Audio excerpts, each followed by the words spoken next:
All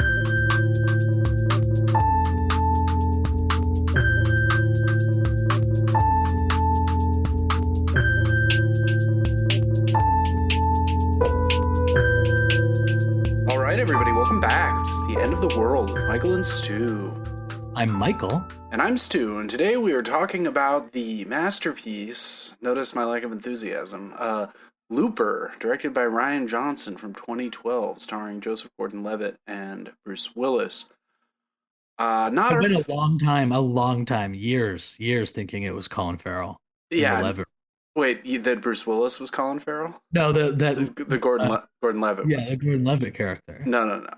He's got prosthetics. To my surprise, I turned the thing on, and it's definitely not Colin Farrell. No, I wish it had been Colin Farrell. He could have probably saved the movie. I mean, I don't think so. But, no. Well, anyway, we didn't like the movie, obviously. But we'll get into that in a little bit, because we have more pressing catastrophes to consider. Specifically, is the Newark Airport okay, Michael? Did it understand the assignment? It's for real. It's not looking good. I will tell you that there's an article for those interested at newjersey.com. The headline's not great. A timeline of chaos at Newark Airport inside the terrifying last 2 weeks and how we got here. Essentially, I guess, what happened was there was I don't want to use the term meltdown of infrastructure. Yeah. But there was a brief moment that, as they explained on The Daily, with the guy being like, is that normal? No, tell me, is that normal? Like this time. I can't listen to that shit. But yeah. Wow. But it was about the New York thing. So it was like, where it essentially, they lost the ability to communicate with planes for about 60 seconds. That's a good, nothing. What could go wrong in 60 seconds? Yeah, right, exactly. So it looks as though we are now up to a trio of air traffic control equipment failures, that one included, in little more than a week. The article, I love the writing. It says it describes Newark Liberty Airport as the poster child for the problems plaguing the nation's airports. The poster child. Where do we get poster child from? Is that like, where's that idiom originate? When I think of poster child, I actually conflate it in my mind. I just realized with like missing child on milk carton. Well, that's what I thought too. And I actually had a friend of mine say this to me recently that was like, that might be his favorite indicator of how fast things have changed and how old we are, right? The combination of the two, where there was a time in like early in our lives when it was just like kid goes missing, milk carton approach. Yeah. And now you're just sitting in your apartment and you just get a buzz that there's a kid missing on your phone. That's true. And you're just like, wow, well, last night, you know what I mean? Like, that's a pretty big leap. We were just pasting them to milk. But by the same token, and we'll get back to the airport in a second, but I feel like the buzzing, the Amber Alerts I get are not that helpful. They're like missing child, 11, 5'6", 180 or whatever, I'm just like, huge kid. I mean, I've seen some that are quite large and I'm just kind of having trouble picturing, it usually says the race or the gender or whatever, but at least with the milk carton, there was a picture of the kid, right? So you're picking up your milk at the 7-Eleven, you walk out, hey, there's the kid. I guess that's true. I hadn't thought about that maybe it's actually more effective. I don't know. Well, it's like, I think with a lot of technology that promises advancement, what we find out is it's actually a false promise, as we've discussed many times, and we'll no doubt discuss more. And so one of the things that, speaking of technology, that's lacking is that there's some kind of insane relay system where like all the Newark air traffic control stuff has to be relayed to Philadelphia in order to be, is this correct? And that this is like where the shortages are coming? Like there's some kind of signal blockage or... Yeah, I mean, I think it's also just again, not to go back to the term, but it is in fact the poster child, but because we are also talking about these people who, I think that the combination is that this very stressful job, like an air traffic controller, with equipment that is breaking down, You might not believe this, dude. It actually makes it even more stressful on a day-to-day basis to What do when the stuff you're trying to prevent mass deaths with isn't even reliable? Yeah, right. I can believe that. They did take to the Sunday talk show circuit, the folks at the PR people for the New York airport to Was Sean Duffy the erstwhile like real world contestant turned? yeah, I don't know, but it's again, it's a great illustration of the sort of balance between any type of remedy and the constraints and requirements of capitalism, right? Oh yes, Because it's like even 60 seconds, whatever, costs them, millions of dollars when it comes to like delays and all that. But like, despite the obvious like danger that people are in relying on Newark Liberty Airport's air traffic control system, they still have to just go out. The most important thing is to be like, no, it's absolutely safe to fly. nevertheless, she persisted, right? I mean, Yeah, right. That's right. But it is there. It's this mystery in that, like, I don't know. I looked this up before the call, or before the pod. Like, how much do you think an air traffic controller makes, and how much would you have to be paid to go in on I'm gonna Monday guess to that give your life starting like the salary is like 96K. no less than that? Less than that? What? Yeah, starting salary 56K. 70. It's like 70K apparently. I mean, I do see a entry level air traffic controller salary, entry level. Yeah. I've seen them for as low as 60. I mean, obviously it depends on the airport, I suppose. I did see one on ZipRecruiter. Oh, good. The bottom wage was 16 per hour. And I'm like, $16 an hour to do air traffic 16. control? No. And the median salary is $145,000 a year. Okay, Right. that's sort of why I guessed entry is Yeah. 96, but And so it definitely now there's reasons that it's higher that aren't the ones necessarily that you think they would be, which is that, like, I would assume that if an air traffic controller should be making like $500,000. I'm just gonna throw like yeah. That doesn't sound crazy to me. but it also turns out that unlike the presidency and Supreme Court, House and Senate, you can only be an air traffic controller till the age of 56, Yeah, I knew that. whereas pilots can fly till 65. Fascinating. So they tend to pay them a little more money because obviously once you're 56, it's very hard to sort of retrain and do something for 9 more years until you can collect the fraudulent, wasteful boon that is Social Security. You mean the Ponzi payout from Social Yeah, that's Security, right. according to Elon Musk, our But greatest thinker. speaking of Newark Airport, I mean, do you like would you be more hesitant now than say a year ago when booking air travel, or are you still in like I'm sure my flight is fine? Um, I would probably be more hesitant now, only because I am more broke now than I was a year Well, ago. let's say that let's say we But both have the money for air travel.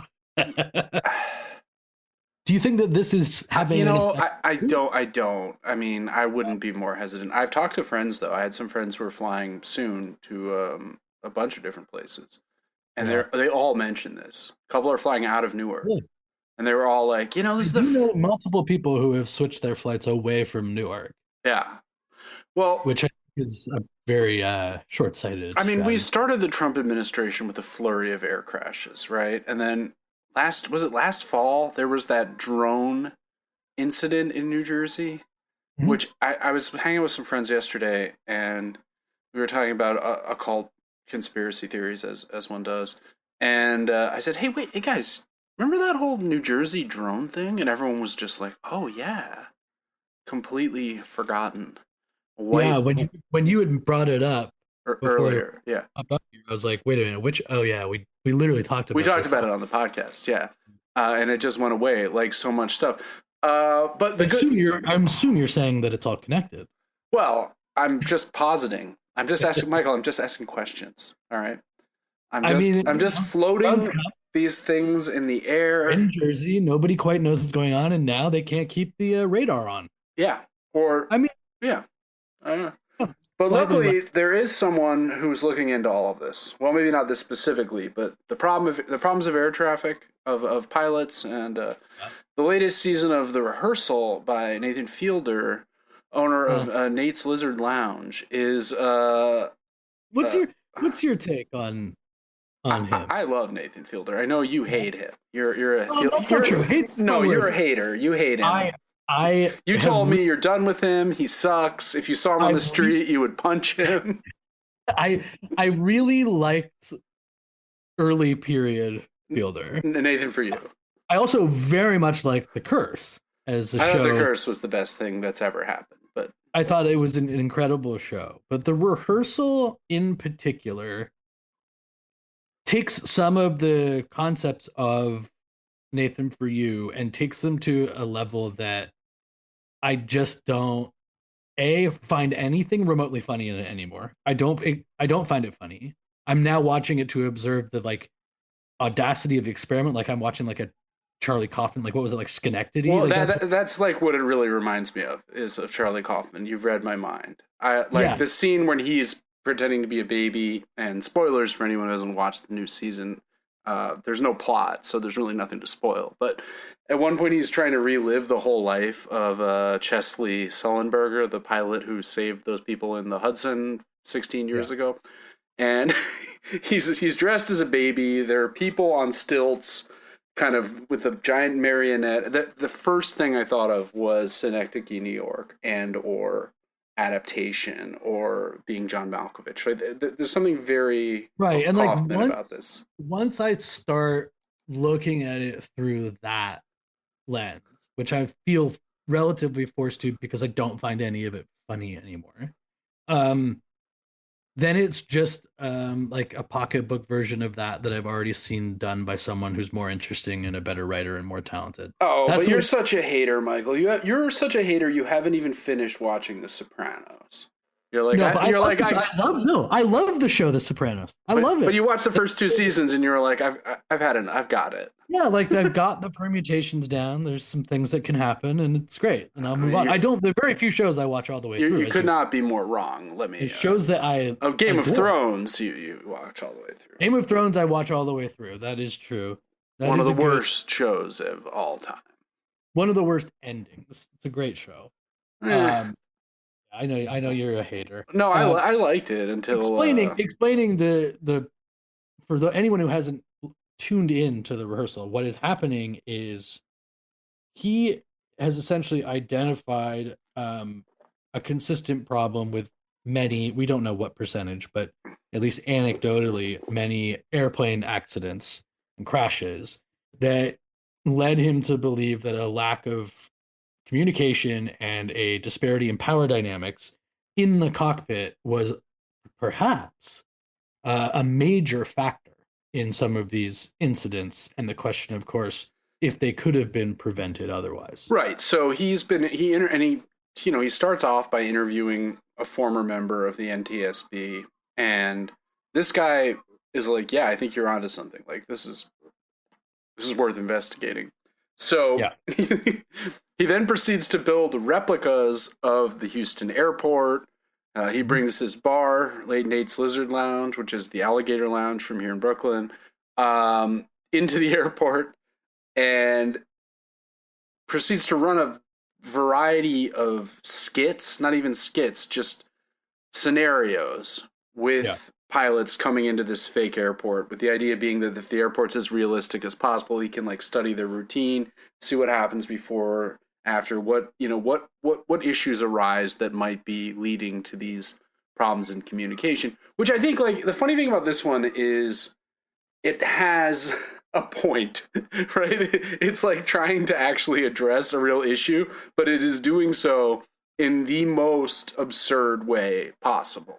Right. Yeah. So a good example of that is he becomes fixated on this idea that it's hard to tell people bad news. And so in some of the transcripts of these crashes, it's like first officer just not maybe wanting to be like, we should do this different, or you should Gotta not be pull doing up, Captain. Your flaps are not down, Captain, whatever. sort of until it's too late. And so he ends up creating an entirely fabricated singing competition in the vein It has the pilots be the ones of The Voice. to deliver the bad news that you didn't make it to Hollywood or And I whatever. don't know, like I guess to me it's like I do think it is a very interesting topic.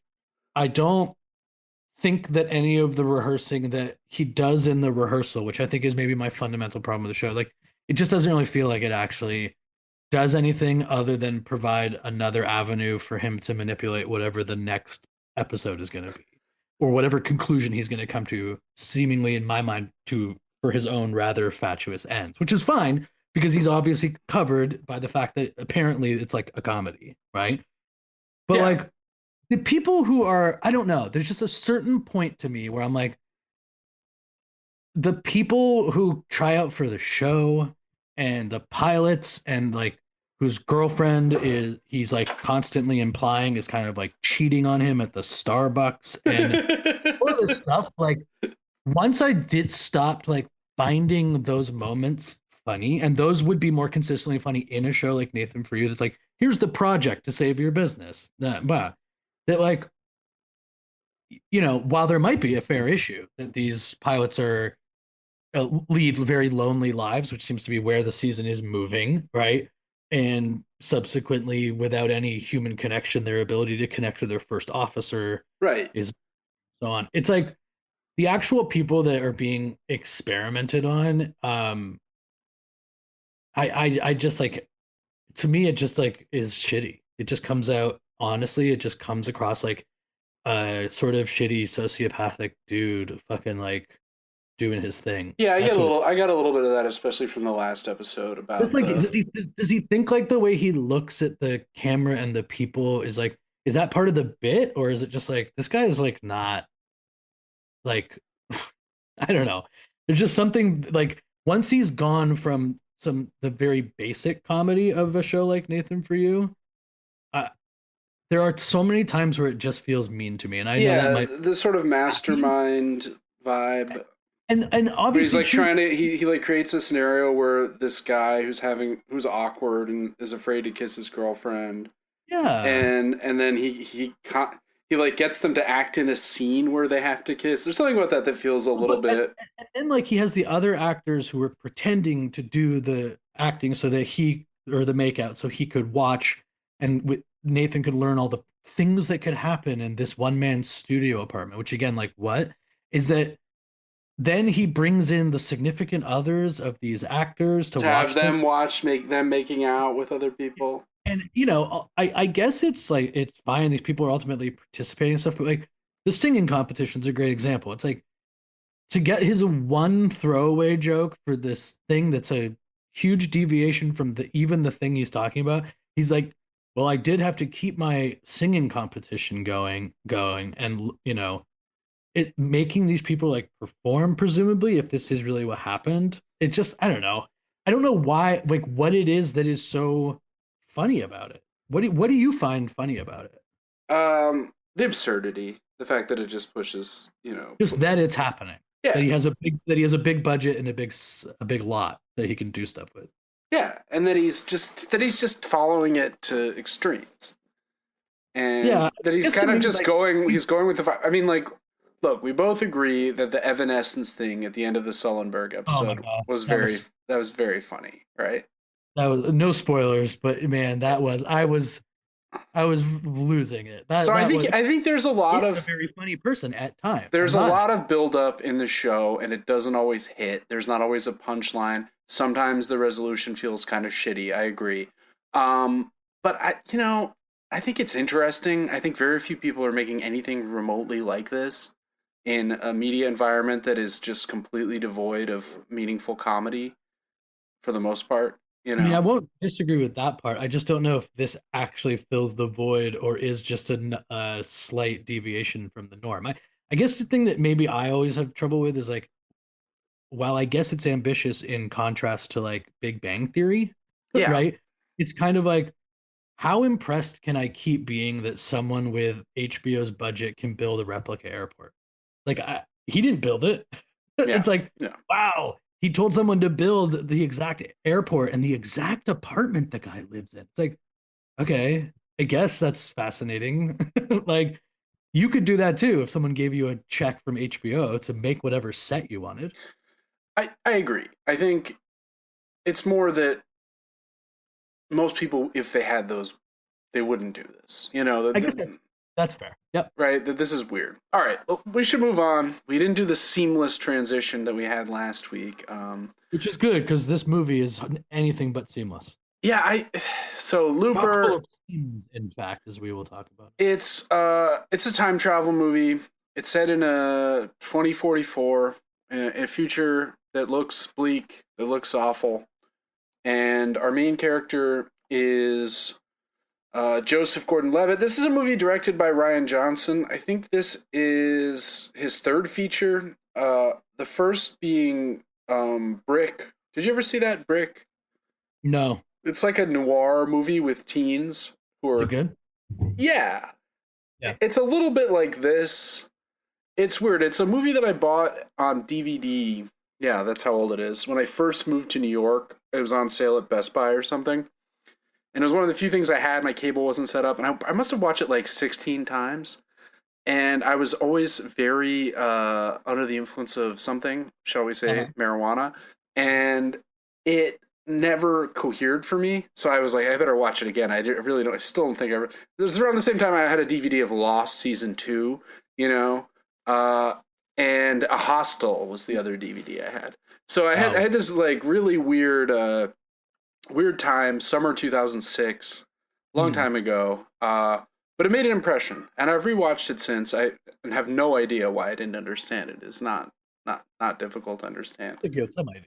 Rian Johnson, of course, more recently has done the Knives Out movies. All of these movies, except for Star Wars, which is obviously kind of constrained. He also did Last Jedi, right?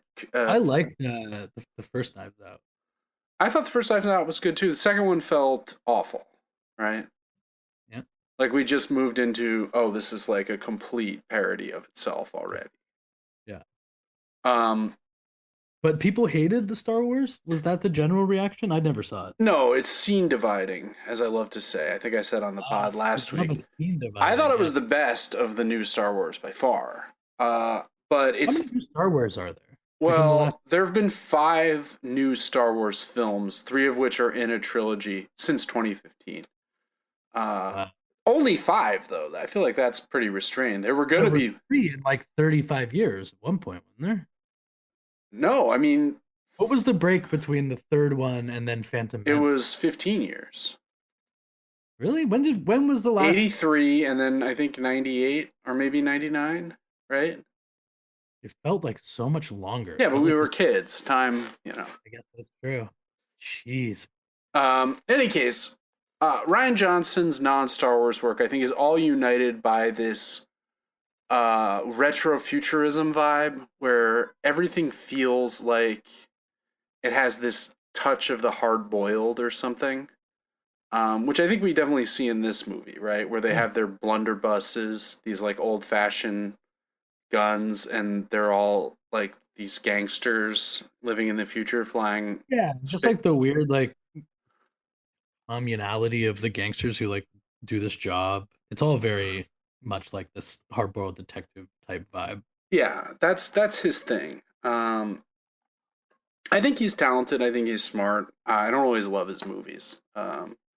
He's no Alex Garland, though. He's not someone whose work I just universally despise.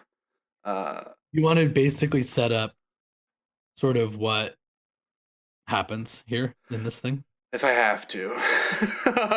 So it's set in 2024. There's this guy, Joe. He's an assassin. And it's assassination with a twist. Because 30 years in the future, time travel will be invented. But time travel is very illegal. Yet, this criminal gang that exists in the future uses it nonetheless. But in order to avoid getting caught, they send the people they're having killed back in time to be murdered by people in Joe's time, 30 years earlier. So that there'll be no trace of the body because they were literally sent out of that timeline. And in this type of time travel movie or idea, the people like can actually just literally disappear once they've been taken care of in the past. That's right. Or There's no multiverse. There's no there's no multiverse. multiverses, although that is contradicted by the movie. Let me tell you. But right, we see at one point a guy who's been sent back to be killed, and the thing that happens is they're called loopers because the final act of your work as an assassin is you kill your own future self who is sent back in time to be killed by you to close the loop so that your association with them in the future doesn't really make sense, right? Yeah, what is no, but like I know it does, but like explain what they are saying about closing the loop. Let's just try to. So the old guy comes back to the. You set your future self from 30 years in the future, if you live that long, Uh-huh. is sent back once time travel is discovered. But Mhm. first of all, once time travel is discovered, it's always discovered, right? That's the Yeah. problem with time travel, Uh-huh. right? Because immediately someone who can time travel and go back in time and time, right? So for some reason, this arbitrary date in the future when time travel is invented, this gang rounds up all of its assassins who had previously been working as the time travel assassins, who all know about time travel and that will be invented in 30 years or whatever. You know what? When you say it like this, I feel like it would make for the exact same premise, but just a Tim Robinson comedy. Yeah. I mean, I agree, right? It's like The guy like can't figure out if he's supposed to kill himself. well, it's the line. I'm going to pay for the guy behind me. I'm going to ride to the end of the line to get the person to pay for my huge order thing, right? I mean, there's yes, that's right. I think you should leave skit. Yeah, I think you should leave. I want a 10 bag of cheese, 10 burgers, 10 pounds, whatever it is. Yeah. 5 fries. Yeah. So the movie doesn't spend a lot of time on this, which I think is wise, because it obviously is aware that this doesn't make any freaking sense. It does do the classic thing of the movie that hasn't figured itself out but has been greenlit, where it's just a voiceover right out the gates to try to give you some fucking idea of what the hell is going on in the movie. Right. Like the best. It actually comes back like towards the end. They still can't get out of like the narrative in any clean way, so it just comes down to Joseph Gordon-Levitt back to the well, being like, and then this about the kid. Yeah. Well, we'll get to that in a second. We're not gonna be talking on this one for very long. We may finally, with this, do our legendary sub 40-minute episode. Let's see. We're on track. So the movie is the problem of the movie is sometimes when people are faced with killing their future selves, they freak out and they can't do it. And this is a big problem, I guess, because now there are two of you running around, one young and one old. And so the gang of Gat men, who are the like another type of assassin, they don't have blunderbusses. Why there's a difference, I don't understand. It doesn't matter. They must then hunt down both the old and the young. And if they catch the young one, they can dismember the young one and the old one's limbs will disappear in real time. It's very Back to the Future in that way. Yes. Where there's a danger if the past has changed, your future, you see Marty McFly sees his siblings disappearing in the photo, even though, of course, that makes no sense. But never mind.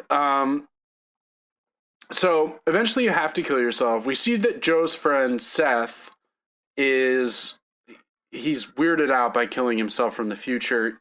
The thing is, you kill yourself from the future, get a huge payout, and then you just retire, living the next 30 years or whatever, knowing that you're gonna eventually be sent back in time to be killed by yourself. But you've got 30 years, so it's like a delayed death sentence. Yeah, you're good for now.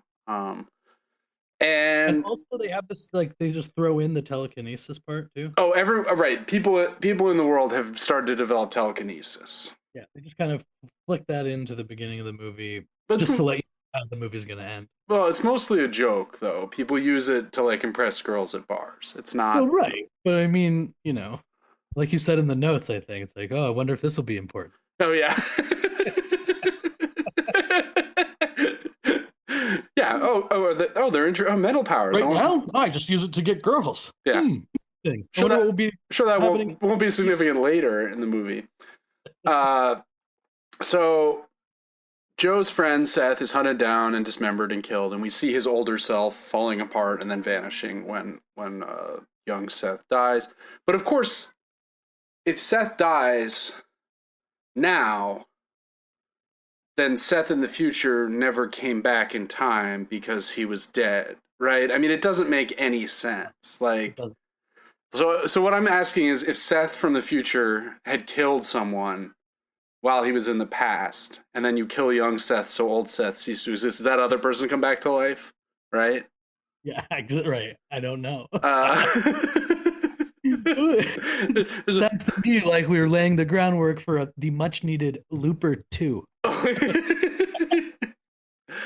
I mean, so of course, Seth freaks out. Joe's like, well, that won't happen to me. But then the next thing that happens is he literally one scene later, his future self, Bruce Willis, comes back.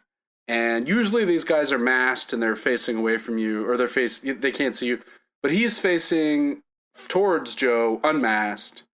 And they meet, and then he turns, and the bullet reflects off this bar of gold he has on his back, which is ridiculous. Gold is not bulletproof. And he goes on the run. And the rest of the movie, he has some coordinates. Apparently there's some future boss who's closing all the loops that's called the Rainmaker, and he's the one who's who's created this time travel murder insanity. And Joe from the future's come back with some info about who the Rainmaker was 30 years ago, and their coordinates and maybe a birth date. And there's a sheet of paper. They meet at a diner. The Rainmaker's no good. Rainmaker's bad. He's very bad. Really? And he's possibly a dangerous telekinetic, a psychic of some kind. Maybe. We'll find out. Joe the younger and Joe the older get separated. They run away. We see that Joe in the future escaped from his. They were going to send him back to be killed in the loop, but when they arrest him, they murdered his beautiful wife in Shanghai, and he's furious about this. So when he's about to get sent back, he escapes, kills his would-be captors, and sends himself back in with his position altered. He does make it to China. Right, but I mean, the problem is that great scene with Jeff Daniels where he's like, you're going to go to China, because Jeff Daniels is the boss in the present, but he's actually from the future, so he knows. Right. He knows both, and he's like, you got to learn Mandarin. He's like, I want to go to France. And he's like, you want to go to China? Yeah, which again, causality loop. Like, he knows he's going to China, so he tells young Joe to go to China. The world should end. Anyway, young Joe goes to this house, which is one of the coordinates, and there's this woman, Sarah, who's Emily Blunt, right, who's raising her little kid there, and the kid seems nice, but his name is Sid the kid, and he might just be the Rainmaker. So the rest of the movie is kind of just Joe at their house befriending them. And eventually we learn that, yes, Sid is a deadly telekinetic. He has superpowers. The other thing about the movie is every time young Joe learns something, old Joe immediately knows it. Yeah. But that doesn't make sense, because it's like he would already know it. He doesn't have to learn it again. Like, why is there this? And they're like, oh, there's like cloudiness. And it's just, I don't know, Michael. Like, what can we do? So the assassins are trying to kill them both. They track them down. Old Joe comes to the farm to kill the kid, who he realizes is the Rainmaker. He's got Sarah, the mother, cornered. The kid is a powerful psychic. He can like tear people apart with his mind, no problem. Yeah, right? He's already got them out of a jam before by just blowing this guy apart by So there's this moment where young Joe's in the distance, old Joe's in the forefront, and he's about to shoot Sarah, the mother. And I do want to just interject here. This is my favorite part of the movie. Yeah. Is that just before that, there's this really emotional scene where she lays it on thick that like if my kid is gonna if I can raise my child correctly, he'll do things for good, Yeah. right? And that please don't like kill the kid or do anything. Don't Just let me. traumatize the kid. I'm his mom. I'm gonna tell him eventually that I am his real mom, and I'm gonna take him. I've seen so many lost men in this world, and what they need is a good mother. It's like this incredibly cheesy monologue, It's just like and then hitting you over the and then head. yeah, Joseph Gordon-Levitt, Joe the Younger is like, all right, fine, pack your car and pack your truck and get out of here. The first thing that she does as a parent who's gonna make sure the kid ends up doing good and that under she will do whatever she has to protect him is drive straight into a hail of gunfire while the son is begging her to not do so. The truck gets shot up and flips in the air, and only by some miracle. Well, it flips because the kid flips it, like with his psychic Oh, I powers. see. Okay, right. But like he's getting shot at, right? Well, and he flips it to like save them. Yeah. Right. He does it, but she is like absolutely like willing to put the child immediately in mortal danger. Yeah. Well, she's a mother. She'll do anything, especially if it involves a hail of bullets. Right. All right. So the final moment of the movie, Joseph Gordon-Levitt realizes, oh, he's gonna kill older me. Is gonna kill the mom, and that's gonna traumatize the kid. It's gonna turn him into the evil Rainmaker. He will then become the Rainmaker. So instead of trying to kill the older version of himself, he realizes, oh, he just shoots himself with his gun, and Bruce Willis' version of him vanishes. Which closes the loop, in a sense. Yeah, but reverse. Yeah. Because now, future him, anyone he killed shouldn't be dead. That's right. Because he could never. What should happen to Joe the older's wife then? Well, she's fine. She just never met him. Right. So in that sense, he also saved his wife. Yeah, but I thought it would have been better if young Joe had realized this, and old Joe immediately realized it also, because we've set up this. When I learned something, Right. he learned something. When I learned something. So then he would have just turned the gun and shot himself. Because then you avoid some of the paradoxes of young Joe killing himself so that young Joe never exists, old Joe never existed. Like. Right. That's right. So what you're suggesting is that younger Joe in the past learns of this thing, and then by virtue of learning it in that moment, because he didn't know it before. Or he puts it together. He says, oh my God, he's going to kill him. That's going to make him the Rainmaker. So older Joe wouldn't have known it before. But now that he does, that would cause older Joe to do the sacrificing himself. Yeah. And it would also give younger Joe another chance at life. Right. Because there wouldn't be a Rainmaker in the future who would force everyone to kill themselves by going in the past or whatever. That's right. So he would have eventually had some older Joe be allowed to exist, which is now no longer the case because he feels somewhat strangely that he had to kill himself to prevent all this from happening. That's right. And that's what they call Looper. Just what a nightmare. Yeah. I mean, the best part about the movie, as I wrote in my notes, is the future it envisions is one of rampant inequality, crime, and murder committed with the complete knowledge and impunity from the police, right? I mean, it's just like police. We see the police are like helping the gangsters in one scene. It's like, oh, okay, like everything here is just kind of explicit. Mm-hmm. Yeah, bad movie. I mean, fine. Maybe if I'd seen it in the theater, I would have been more enthralled by it.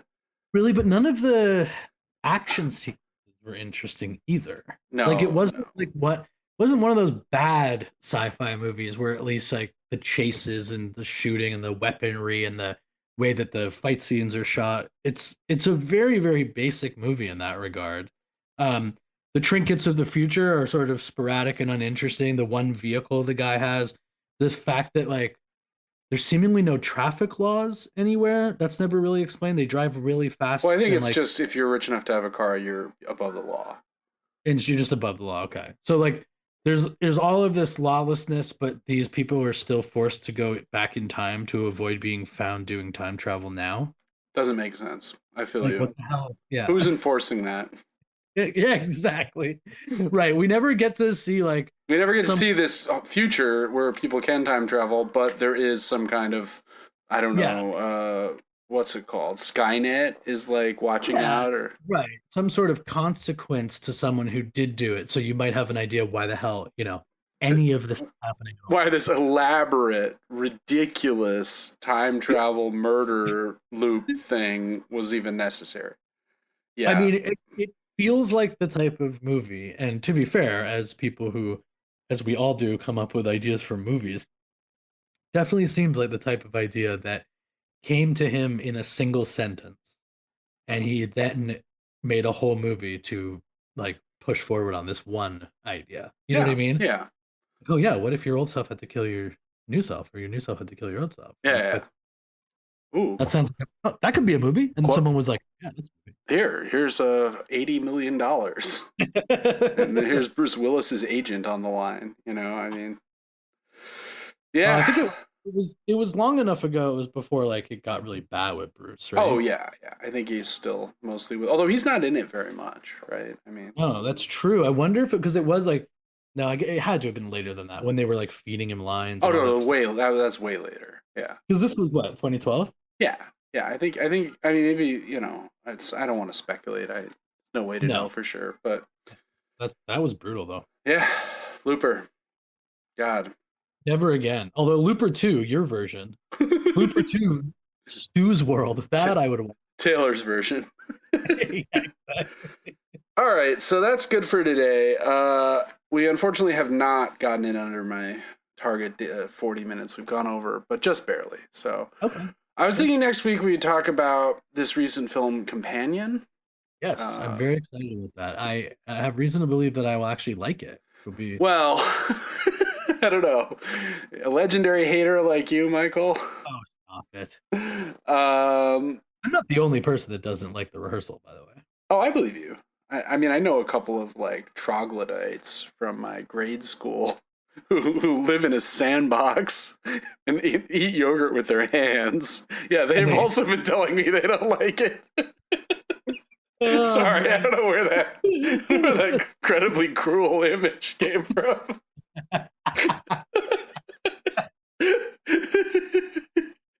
Oh man.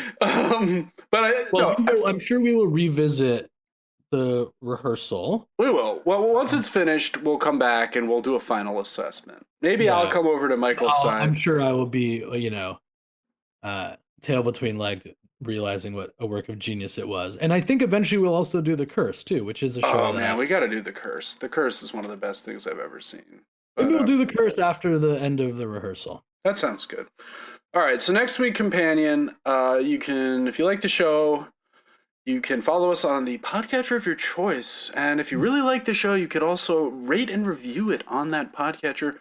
And maybe alert a friend who you think might also like the show. That's always helpful for us. And you can follow us on Instagram at End of the World WMS. And until next time, this has been the End of the World with Michael and Stu. And Michael. And I'm Stu, and we will talk to you real soon.